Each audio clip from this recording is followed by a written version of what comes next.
Good morning, নমস্কার।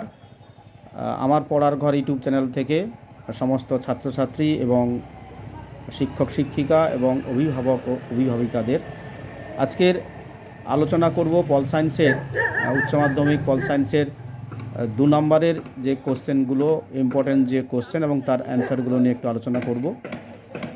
সময় করে অবসর সময়ে ফোনে অন্য কিছু না দেখে ছাত্রছাত্রীদের আমি এই মেসেজটা দেব। অন্য কিছু না দেখে যদি 5 থেকে 10 মিনিট নিজেদের ভালোর জন্য, নিজেদের ভবিষ্যতের জন্য এই প্রশ্নগুলো এবং সঙ্গে উত্তরগুলো যদি শোনা যায় এবং দেখাও যায়, তাহলে কিন্তু আলাদা করে পড়ার কোনো দরকার নেই। পল সায়েন্সের এই উত্তরগুলো কিন্তু 2 নম্বরের যে প্রশ্নগুলো, তার উত্তরগুলো অটোমেটিক কিন্তু মুখস্থ হয়ে যাবে। প্রথম প্রশ্ন, আন্তর্জাতিক সম্পর্কের একটি গ্রহণযোগ্য সংজ্ঞা দাও। আন্তর্জাতিক সম্পর্ক হলো এমন একটি বিষয় যা রাষ্ট্রগুলির পারস্পরিক সম্পর্ক, অরাষ্ট্রীয় সংস্থা, আন্তর্জাতিক সংগঠন ও আন্তর্জাতিক সম্পর্ক জোট গঠন, যুদ্ধ ও শান্তি, সন্ত্রাসবাদ ও আন্তর্জাতিক অভ্যাস সহ সমগ্র আন্তর্জাতিক ব্যবস্থার যাবতীয় বিষয় নিয়ে আলোচনা করা হয়। এটুকু লিখলেই গ্রহণযোগ্য সংজ্ঞা কিন্তু হয়ে যাবে।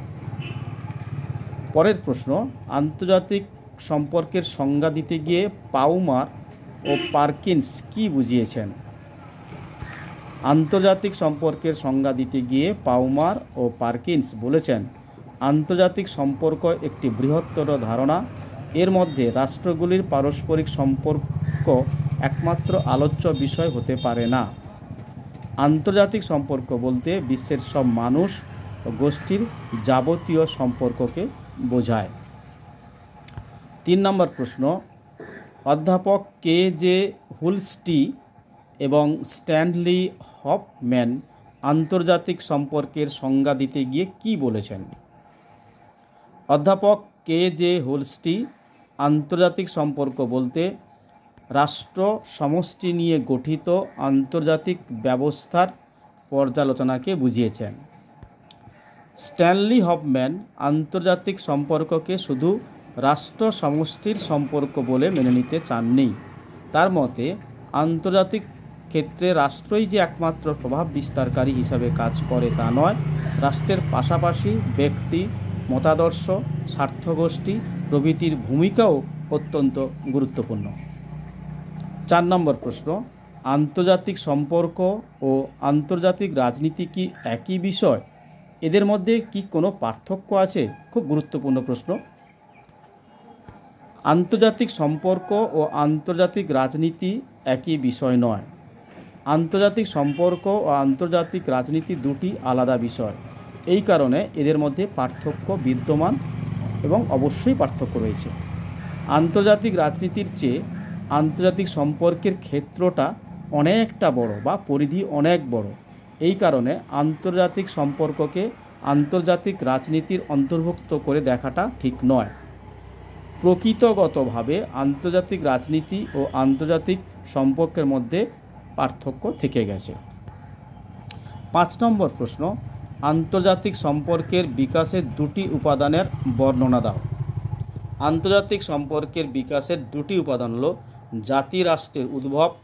পণ্ডিতদের মতে আধুনিক রাষ্ট্র ব্যবস্থার উৎপত্তির ফলে আন্তর্জাতিক সম্পর্কের সূচনা হয়। 1884 সালে ইউরোপের নবজাগরণ ও ধর্ম সংস্কার আন্দোলনের ফলে যে ভূখণ্ড কেন্দ্রিক সার্বভৌম জাতিরাষ্ট্রের উদ্ভব ঘটে, তারপরেই রাষ্ট্রগুলির মধ্যে পারস্পরিক সম্পর্ক গড়ে ওঠে। 2 নম্বর, শিল্প বিপ্লব। অষ্টাদশ শতাব্দীতে ইংল্যান্ডে যে শিল্প বিপ্লব ঘটে তা আন্তর্জাতিক সম্পর্কের বিকাশে গুরুত্বপূর্ণ ভূমিকা পালন করেছিল বলে অনেকে মনে করেন। শিল্প বিপ্লবের ফলে এক রাষ্ট্রের সঙ্গে অন্য রাষ্ট্রের যোগাযোগ ব্যবস্থা উন্নতি ঘটে এবং তার ফলে বিভিন্ন রাষ্ট্রের মধ্যে পারস্পরিক সম্পর্ক গড়ে তোলার বিষয়টি আরও সহজ হয়। 6 নম্বর প্রশ্ন, প্রথম বিশ্বযুদ্ধের মার্কিন যুক্তরাষ্ট্রের কোন রাষ্ট্রপতির 14 দফা প্রস্তাব আন্তর্জাতিক সম্পর্কের বিকাশে এক নতুন দিগন্তের সূচনা হয়?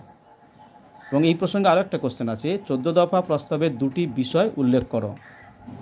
প্রথম বিশ্বযুদ্ধে মার্কিন যুক্তরাষ্ট্র রাষ্ট্রের রাষ্ট্রপতি উড্রো উইলসনের 14 দফা প্রস্তাবের দুটি বিষয় হলো সমস্ত রকম গোপন কন্টিনিউটির অবসান ঘটানো, 2 নম্বরে সব রাষ্ট্রপুঞ্জকে নিয়ে একটা আন্তর্জাতিক সংগঠন গড়ে তোলা। 7 নম্বরের কোশ্চেন, প্রথম বিশ্বযুদ্ধের পরে আন্তর্জাতিক সংগঠনটি গঠিত হয় তার নাম কি? এই আন্তর্জাতিক সংগঠনে রাষ্ট্রপতি উড্রো উইলসনের দেশ মার্কিন যুক্তরাষ্ট্র কি যোগ দিয়েছিল?